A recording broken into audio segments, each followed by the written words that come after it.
Kisah nyata horor pesugihan penjual nasi kapau, tumbal anak dianggap bawa kutukan.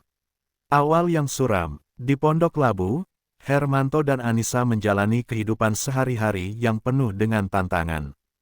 Mereka adalah pasangan suami istri berusia 35 tahun yang memiliki sebuah warung nasi kapau sederhana di pinggir jalan. Warung tersebut menjadi satu-satunya sumber penghasilan mereka, dan setiap hari, mereka berjuang untuk memenuhi kebutuhan hidup, terutama untuk anak mereka, Abizar. Hermanto bangun sebelum fajar menyingsing, merasakan dinginnya malam yang masih tersisa.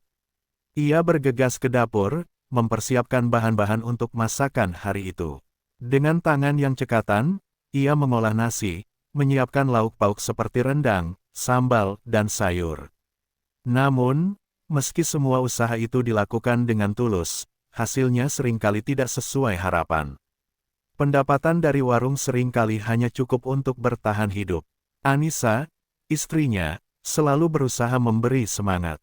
Ia dengan sabar melayani pelanggan, berinteraksi dengan mereka dengan senyuman. Namun, di balik senyum itu, Anissa juga merasakan beban yang sama seperti Hermanto. Ia tahu bahwa kehidupan mereka tidak mudah, dan setiap hari penuh dengan kekhawatiran tentang masa depan Abizar. Abizar, anak laki-laki mereka yang berusia 8 tahun, adalah pusat dunia mereka. Namun, belakangan ini, Hermanto mulai merasakan keanehan pada perilaku Abizar. Anak itu sering berbicara sendiri, seolah-olah sedang berkomunikasi dengan sesuatu yang tidak terlihat. Hal ini membuat Hermanto merasa cemas. Ia sering terbangun di malam hari, mendengar suara bisikan lembut dari kamar Abizar, hanya untuk menemukan anaknya terbaring sendirian, dengan tatapan kosong. Suatu malam, ketika warung sudah tutup dan Hermanto sedang merapikan sisa-sisa makanan, ia mendengar suara Abizar memanggilnya dari dalam kamar. "Ayah, aku sedang bermain dengan teman-temanku," kata Abizar dengan wajah ceria. Namun, saat Hermanto bertanya siapa teman-temannya, Abizar hanya tersenyum misterius. Pertanyaan itu menggantung di benak Hermanto, menambah kecemasan yang sudah ada. Dalam keheningan malam, Hermanto sering merenungkan hidupnya. Ia merasa terjebak dalam rutinitas yang monoton, dan semakin hari, ia mulai bertanya-tanya tentang nasibnya. Mengapa kehidupan mereka selalu serba kekurangan? Mengapa ia tidak bisa memberikan yang terbaik untuk keluarganya? Dalam pikiran yang gelisah itu, Hermanto merasa ada sesuatu yang salah.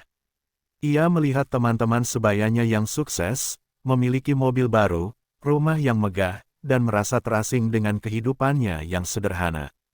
Suatu hari, saat melayani pelanggan, Hermanto mendengar cerita dari seorang tetangga tentang pesugihan.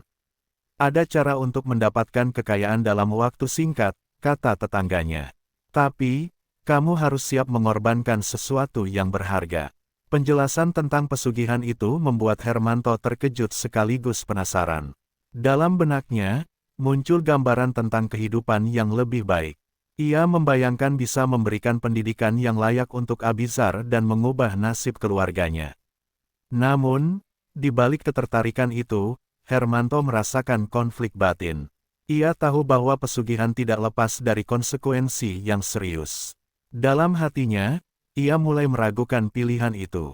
Apakah ia benar-benar siap untuk mengambil risiko?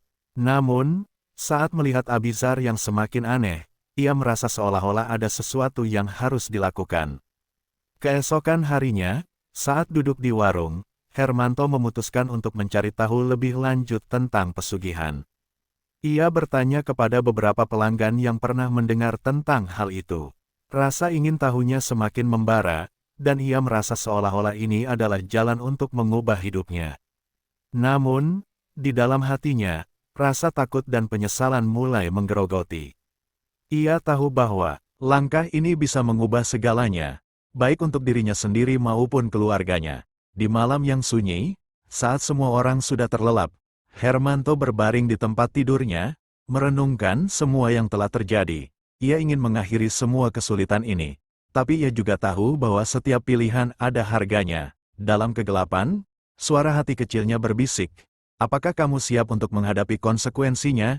Suara itu terus berulang. seakan menjadi pertanda bahwa perjalanan menuju kekayaan yang ia inginkan tidak akan semudah membalikkan telapak tangan. Dengan hati yang berat, Hermanto tertidur, tidak tahu apa yang akan menantinya di hari-hari mendatang. Ia hanya berharap agar keputusannya tidak membawa malapetaka bagi dirinya dan keluarganya. Jalan menuju kegelapan. Setelah pertemuannya dengan dukun, Hermanto pulang dengan perasaan campur aduk. Di satu sisi, ada harapan baru yang membara dalam dirinya. Namun di sisi lain, ketakutan dan keraguan terus menghantui setiap langkahnya. Dalam perjalanan pulang, ia terus memikirkan apa yang harus dilakukan untuk mempersiapkan ritual pesugihan. Pikiran tentang tumbal terus berputar di benaknya, dan ia merasa terjebak dalam dilema moral yang sulit. Sesampainya di rumah, Hermanto menemukan Anissa sedang menyiapkan makan malam. Senyum Anissa seakan mengingatkannya pada betapa bahagianya kehidupan mereka sebelum semua ini. Namun, Hermanto merasa tidak bisa berbagi beban pikiran yang mengganggu. Ia hanya tersenyum dan berpura-pura baik-baik saja. Dalam hati, ia bertanya-tanya, apakah ia berani untuk mengambil langkah ini. Setiap malam, Hermanto terjaga memikirkan ritual yang akan dilakukannya. Ia mulai merencanakan apa saja yang diperlukan, sesaji, benda-benda yang dianggap sakral, dan terutama tumbal yang harus dipilih. Dalam benaknya, tumbal itu adalah sesuatu yang harus dikorbankan untuk mendapatkan kekayaan.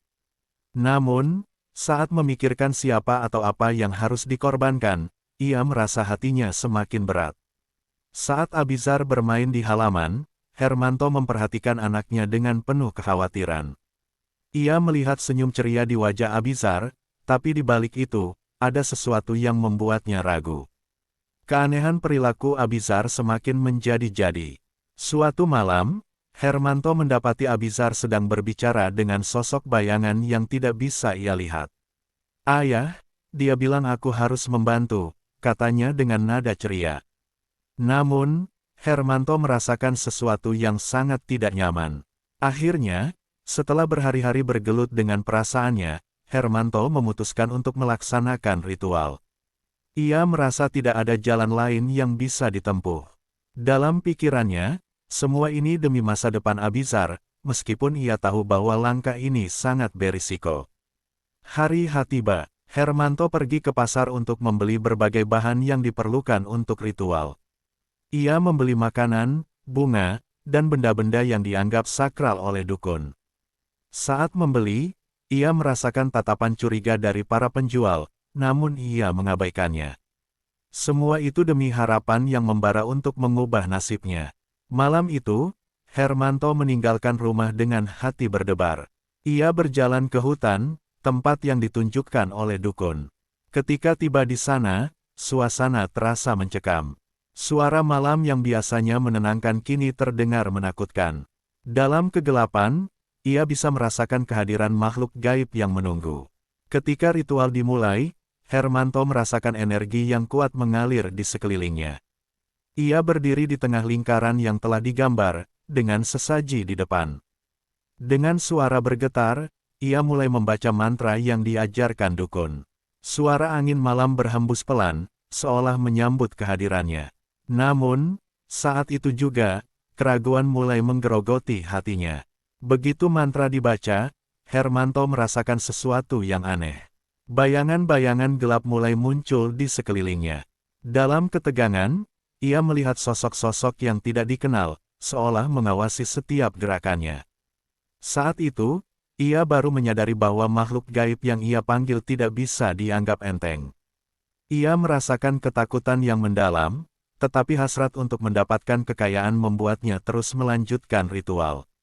Saat menegangkan itu berlangsung, Hermanto dihadapkan pada pilihan yang sulit.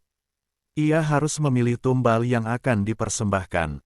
Dalam pikiran yang kacau, wajah Abizar melintas. Apa yang akan kuperoleh jika mengorbankan anakku sendiri? Pikirnya. Namun, saat ia melihat tumpukan uang dan harta yang mengelilinginya, rasa ingin tahunya kembali muncul. Ia terjebak dalam lingkaran keinginan dan ketakutan.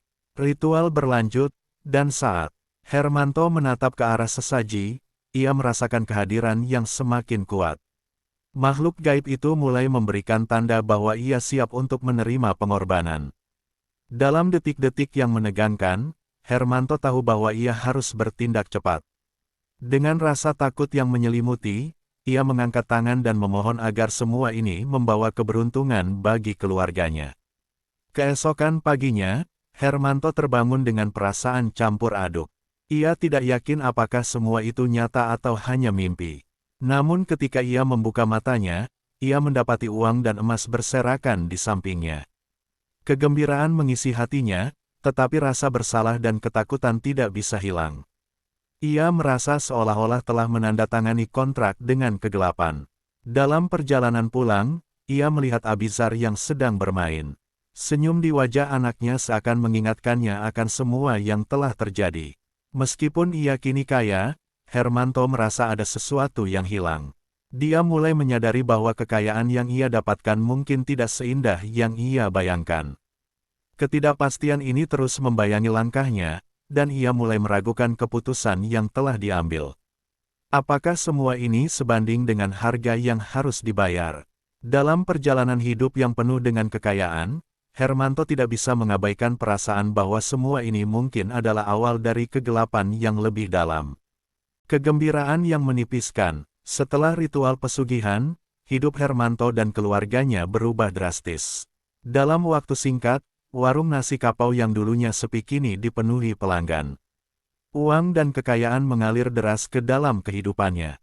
Hermanto mampu memperbaiki warungnya, membeli peralatan masak baru, dan bahkan menyewa karyawan untuk membantunya. Anissa, istrinya, tidak bisa menyembunyikan rasa syukurnya. Namun, di balik senyuman itu, Hermanto merasakan bayang-bayang gelap yang menghantui pikirannya.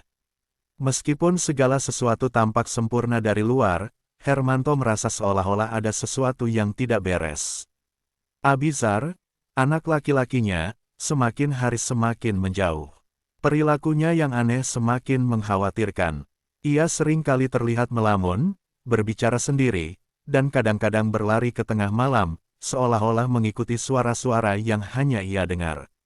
Hermanto berusaha menanyakan apa yang terjadi, tetapi Abizar hanya menjawab dengan kata-kata yang tidak jelas, membuat Hermanto semakin gelisah. Suatu malam, saat semua orang tidur, Hermanto terbangun dan mendengar suara bisikan. Suara itu datang dari kamar Abizar. Dengan hati berdebar, ia mendekat dan mengintip ke dalam. Abizar terlihat duduk di pinggir tempat tidur, menatap kosong ke arah dinding, seolah-olah sedang berbicara dengan sesuatu yang tidak kasat mata. Dia bilang aku harus membantu, ujar Abizar dengan nada ceria, tetapi wajahnya tampak kosong. Hermanto merasakan bulu kuduknya merinding, dan ia segera pergi dari sana, merasa tidak berdaya. Hari-hari berlalu, dan Hermanto berusaha untuk menutupi semua masalah ini dengan kebahagiaan yang ia dapatkan dari kekayaan. Ia merayakan kesuksesan dengan mengundang tetangga dan teman-temannya. Mereka berkumpul di warungnya, menikmati makanan enak dan berbagi cerita. Senyum dan tawa memenuhi suasana, tetapi di dalam hatinya, Hermanto merasa terasing. Ia tahu bahwa semua ini tidak bisa menghapus kekhawatiran yang terus menggerogoti jiwanya. Kehidupan Hermanto yang baru penuh dengan kemewahan, tetapi ia tidak bisa menepis rasa bersalah yang terus membayangi. Suatu malam, saat ia duduk di beranda warung, seorang tetangga bernama Ani menghampirinya. Ani adalah seorang ibu yang baik dan selalu peduli dengan keadaan keluarga Hermanto. Ia melihat perubahan yang terjadi dan ingin tahu lebih banyak. Hermanto, kamu terlihat berbeda. Apa ada yang salah? Tanyanya lembut. Hermanto tersenyum, berusaha menutupi kegelisahannya. Semua baik-baik saja, Ani. Kami hanya beruntung, jawabnya. Namun, dalam hatinya, ia merasa bahwa Ani bisa melihat lebih dalam. Ia tahu bahwa ia tidak bisa terus menyembunyikan kebenaran.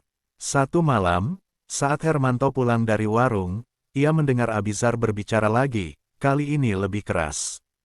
Ayah, aku tidak bisa lagi.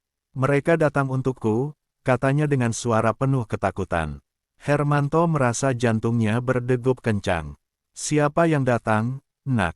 Tanyanya dengan nada cemas. Abizar hanya menatapnya dengan mata yang penuh ketakutan, tetapi tidak memberikan jawaban. Kekhawatiran Hermanto semakin mendalam. Ia mulai merasa bahwa kekayaan yang didapatkan bukanlah berkah, melainkan kutukan.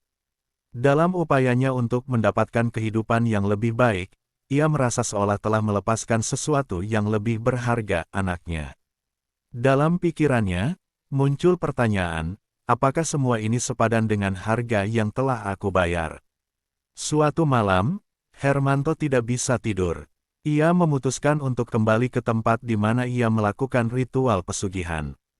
Ia berharap bisa mendapatkan jawaban atau mungkin penebusan atas tindakan yang telah diambil. Saat ia tiba di sana, suasana terasa mencekam. Hutan yang dulunya tampak angker kini terasa lebih menakutkan. Di tengah kegelapan, ia merasakan kehadiran makhluk gaib yang menunggu. Dukun, teriaknya, berharap bisa mendapatkan petunjuk. Namun, tidak ada jawaban. Ia hanya bisa merasakan angin berhembus kencang, seolah-olah menyampaikan pesan dari dunia lain. Dalam kegelapan malam, Hermanto merasa terjebak dalam keputusan yang tidak bisa ia ubah. Keesokan harinya, Hermanto mencoba untuk kembali ke rutinitasnya, tetapi bayangan kegelapan tetap menghantuinya. Sementara itu, Abizar terus menunjukkan perilaku yang semakin aneh. Hermanto merasa terputus dari anaknya, dan setiap kali ia mencoba mendekat, Abizar selalu menjauh. Dalam hati, Hermanto berdoa agar semuanya bisa kembali seperti semula, meskipun ia tahu bahwa harapan itu semakin menjauh. Kehidupan yang terlihat sempurna di luar, ternyata menyimpan luka yang dalam. Semakin banyak kekayaan yang datang, semakin besar pula beban yang harus ditanggung. Hermanto menyadari bahwa kekayaan bukanlah segalanya, dan apa yang ia cari mungkin tidak sebanding dengan kehilangan yang harus ia hadapi. Dalam pencarian kekayaan, ia telah mengorbankan kebahagiaan yang sesungguhnya, dan kini ia terjebak dalam kegelapan yang ia ciptakan sendiri. Ketika semua hancur, kehidupan Hermanto semakin memburuk. Meskipun ia kini memiliki segala harta yang diinginkan, Abizar semakin jauh darinya. Setiap kali Hermanto berusaha mendekat, anaknya hanya menjauh atau bersembunyi di balik bayang-bayang. Rasa cemas dan bersalah yang telah menghantuinya semakin menjadi-jadi. Hermanto tahu bahwa ada sesuatu yang sangat salah, tetapi ia merasa tidak berdaya untuk mengubah keadaan. Suatu malam, Hermanto terjaga mendengar suara berisik dari kamar Abizar. Dengan hati berdebar, ia melangkah perlahan menuju kamar anaknya. Saat membuka pintu, ia melihat Abizar duduk di pinggir tempat tidur, menatap kosong ke arah dinding. "Ayah, mereka datang lagi," ujar Abizar dengan suara pelan, tetapi penuh ketakutan. Hermanto merasa hatinya teriris. "Siapa, Nak? Apa yang terjadi?" tanyanya, tetapi Abizar hanya menggelengkan kepala dan menatapnya dengan mata yang penuh ketakutan. Kekhawatiran Hermanto pun semakin mendalam. Ia merasa terjebak dalam kesalahan yang tidak bisa ia perbaiki. Dalam upayanya untuk mendapatkan kekayaan, ia telah mengorbankan hubungan dengan anaknya. Dalam ketidakpastian ini, Hermanto merasa semakin terasing dari keluarganya. Meskipun ia bisa memberikan semua barang material yang diinginkan, cinta dan kebahagiaan tidak bisa dibeli dengan uang. Hari-hari berlalu, dan Hermanto tidak bisa menahan perasaannya lebih lama lagi. Ia merasa perlu untuk kembali ke tempat ritual dan mencari tahu bagaimana cara agar semuanya bisa kembali normal. Ia bertekad untuk menemui dukun dan meminta petunjuk. Dalam pikirannya, ia berharap bahwa ada cara untuk mengatasi kutukan yang seakan telah menghancurkan hidupnya. Saat malam tiba, Hermanto pergi ke hutan tempat ia melakukan ritual pesugihan. Langit gelap dan angin berhembus kencang seolah menandakan sesuatu yang tidak baik. Ketika ia sampai di lokasi, suasana terasa mencekam. Dalam kegelapan, ia merasakan kehadiran makhluk yang tidak terlihat, seolah mengawasi setiap gerakannya. Hermanto memanggil dukun dengan penuh harapan, tetapi tidak ada jawaban. Akhirnya, dalam keputusasaannya, Hermanto mulai berteriak, "Aku butuh bantuan, aku tidak tahu harus berbuat apa. Keluargaku hancur." Teriakan itu terhenyak dalam kesunyian malam. Namun, saat ia berbalik, ia melihat sosok hitam melangkah mendekat. Semakin dekat, sosok itu tampak seperti dukun yang pernah membantunya. "Dukun!" teriak Hermanto, "tolong aku. Apa yang harus aku lakukan untuk mengembalikan semuanya?" Dukun itu menatapnya dengan tatapan tajam. "Kekayaan datang dengan pengorbanan. Namun, tidak ada yang bisa mengembalikan apa yang telah hilang," katanya, suaranya dalam dan penuh misteri. "Kamu harus membayar harga yang lebih tinggi jika ingin membebaskan anakmu dari cengkeraman kegelapan." Hermanto merasakan ketakutan yang dalam. "Apa yang harus aku lakukan? Aku tidak ingin kehilangan Abisar," tangisnya. Dukun itu hanya menggelengkan kepala. "Kekayaan yang kamu cari telah mengubah jalan hidupmu. Sekarang, kamu harus menghadapi konsekuensinya." Kembali ke rumah, Hermanto merasa semakin tertekan. Ia menemukan Abizar terbaring lemah di tempat tidur, wajahnya pucat dan matanya kosong. "Ayah, aku tidak bisa lagi," bisik Abizar. Suara itu seakan membuat dunia Hermanto runtuh. Ia merasakan kesedihan yang mendalam, menyesali setiap keputusan yang telah diambil. Bersama Anissa, Hermanto berusaha mencari cara untuk membantu Abizar. Mereka mencoba pengobatan tradisional, tetapi tidak ada yang berhasil. Abizar semakin lemah, dan setiap hari, Hermanto merasakan ketidakberdayaan yang semakin mendalam. Ia tahu bahwa semua ini adalah akibat dari tindakan cerobohnya. Dalam upaya untuk mencapai kekayaan, ia telah mengorbankan kebahagiaan dan kesehatan anaknya. Satu malam, saat Hermanto terjaga dari tidur, ia mendengar suara Abizar memanggilnya. "Ayah, aku ingin pergi," katanya dengan nada lembut. Hermanto berlari ke kamar, tetapi Abizar telah terbaring dengan wajah yang sangat lemah. "Tolong, jangan pergi, Nak. Aku akan berusaha memperbaiki semuanya," tangis Hermanto, merasakan air mata mengalir deras. Namun, Abizar hanya tersenyum, meski senyumnya tidak bisa menghapus kesedihan di hati Hermanto.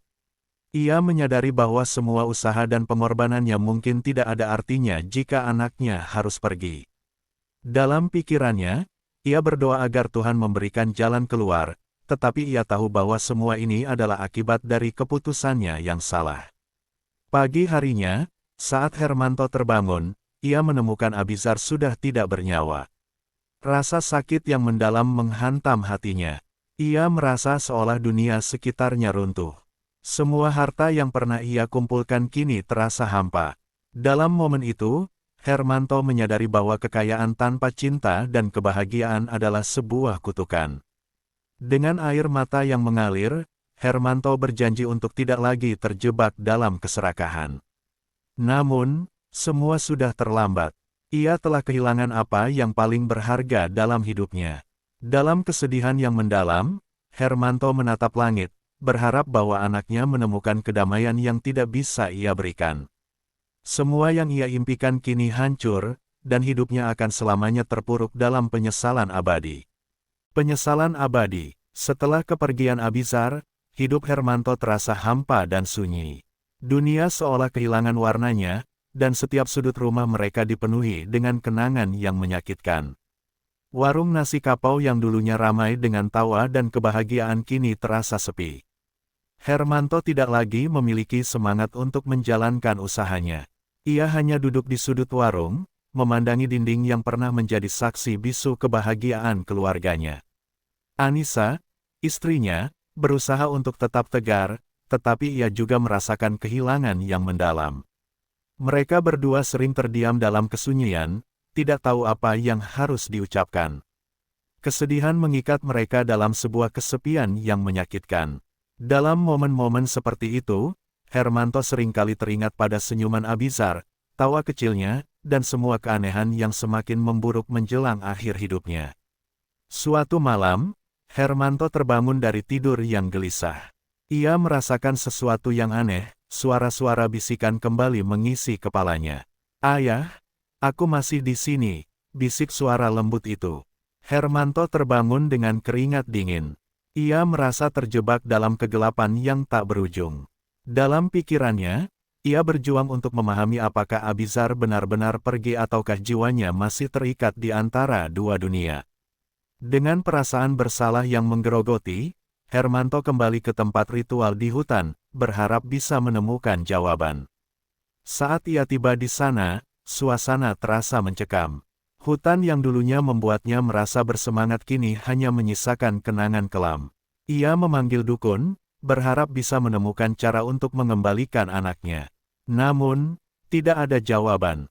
Dalam keputusasaannya, ia mulai berteriak. Apa yang harus aku lakukan? Aku tidak bisa hidup tanpa Abizar.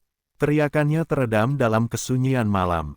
Tak lama kemudian, ia merasakan kehadiran yang familiar, makhluk gaib yang sama yang ia panggil saat melakukan ritual. Kekayaan yang kau cari telah membawamu pada kutukan, suara itu bergema di telinganya. Hermanto merasa terhimpit oleh rasa takut dan penyesalan. Apa yang bisa aku lakukan untuk menebus kesalahan ini? Tanyanya dengan penuh harap. Kau telah membayar harga yang mahal dengan kehilangan anakmu. Kini, kamu terjebak dalam kesedihan yang tak berujung, jawab makhluk itu. Dalam momen itu, Hermanto menyadari bahwa tidak ada jalan kembali. Ia telah membayar harga tertinggi dan kini, ia harus menghuni dunia yang penuh dengan penyesalan. Kembali ke rumah, Hermanto merasa semakin hampa. Ia tidak bisa menghapus kenangan Abizar dari pikirannya. Setiap sudut rumah mengingatkannya pada tawa dan canda anaknya. Ia berusaha untuk melanjutkan hidup, tetapi bayangan Abizar selalu menghantuinya. Dalam kesedihan yang mendalam, ia mulai menulis surat kepada Abizar, mengungkapkan semua perasaannya dan bagaimana ia sangat merindukan anaknya. Maafkan ayah, nak. Ayah tidak tahu bahwa kekayaan bisa membawa kebahagiaan yang semu. Ayah hanya ingin memberikan yang terbaik untukmu, tetapi semua ini justru merenggutmu dari pelukan ayah, tulisnya dengan air mata yang mengalir. Setiap kata terasa menyakitkan, tetapi ia merasa perlu untuk mengungkapkan semuanya. Hari demi hari berlalu, dan Hermanto merasa semakin terkurung dalam penyesalan. Ia tidak lagi bisa merasakan kebahagiaan meskipun warungnya kembali ramai. Uang dan kekayaan yang mengalir tidak berarti apa-apa tanpa kehadiran Abizar. Dalam suasana yang sepi, ia mulai menyadari bahwa hidupnya tidak akan pernah sama lagi. Ia berusaha untuk berdoa, berharap agar anaknya bisa menemukan kedamaian di dunia lain. Suatu malam, saat ia duduk di beranda warung, Hermanto melihat bintang-bintang bersinar di langit. Dalam hati, ia berharap bahwa Abizar bisa melihatnya dari tempat yang lebih baik. Nak, ayah mencintaimu. Maafkan ayah atas semua kesalahan yang telah dilakukan, bisiknya kepada angin malam. Kehidupan Hermanto kini adalah perjalanan tanpa arah. Ia menjalani hari-harinya dengan rasa hampa, terjebak dalam rutinitas yang tidak berarti. Ia terus mencari cara untuk menghapus rasa bersalah, tetapi semua usahanya sia-sia. Dalam hidupnya yang penuh penyesalan, ia menyadari bahwa kekayaan yang ia impikan tidak pernah sebanding dengan cinta dan kebahagiaan yang telah hilang. Akhirnya, Hermanto memutuskan untuk menutup warungnya dan meninggalkan Pondok Labu. Ia ingin pergi jauh dari semua kenangan yang menyakitkan. Dalam perjalanan yang panjang, ia berharap bisa menemukan sedikit kedamaian di dalam hatinya. Namun, dalam setiap langkah, ia tahu bahwa penyesalan akan selalu menghantuinya. Ia telah kehilangan bagian terpenting dari hidupnya, dan tidak ada yang bisa mengisi kekosongan itu. Dengan air mata yang tidak pernah berhenti mengalir, Hermanto berjalan menuju kegelapan, membawa bersama semua kenangan yang manis dan pahit, terjebak dalam penyesalan abadi yang tidak akan pernah sirna.